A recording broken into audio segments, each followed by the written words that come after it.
જિલ્લા શિક્ષણાધિકારી સતર્ક થયા છે। આગની ઘટનાને ધ્યાનમાં લેતા શહેરની શાળાઓમાં ફાયર અંગે ટ્રેનિંગ આપવાની શરૂઆત કરવામાં આવી છે। જો સ્કૂલ બસમાં આગની ઘટના બને તો શું કરવું તે અંગે તાલીમ આપવામાં આવી। શાળાના સ્ટાફ તેમજ બસના સ્ટાફને ટ્રેનિંગ આપવામાં આવી।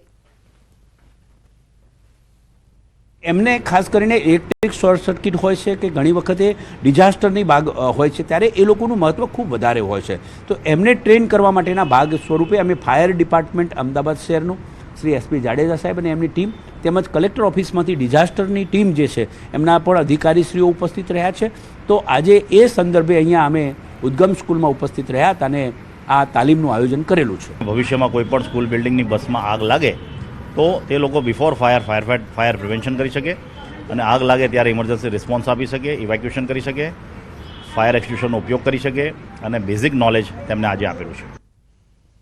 અમદાવાદ મહાનગરપાલિકાની હેલ્થ સમિતિની બેઠક મળી હતી, જેમાં શહેરના અલગ અલગ વિસ્તારમાં રખડતા ઢોરની સમસ્યા છેલ્લા કેટલાય સમયથી મચ્છરોનો ઉપદ્રવ થયો છે તે અંગેની રજૂઆત કરવામાં આવી। શહેરમાં સિઝન બદલાતા નદી કિનારાની આસપાસ તેમજ કેનાલની આસપાસના વિસ્તારોમાં મચ્છરોનો ઉપદ્રવ વધુ જોવા મળે છે। આ બાબતને ધ્યાનમાં રાખીને સાબરમતી નદીના બંને કાંઠે ફોગિંગ કરવાનો નિર્ણય લેવામાં આવ્યો। ઇન્દિરા બ્રિજથી લઈને સુભાષ બ્રિજ સુધી ફોગિંગ કરવામાં આવશે। ખારીકટ કેનાલની આસપાસના વિસ્તારમાં પણ ફોગિંગ કરવામાં આવશે। કમિટીમાં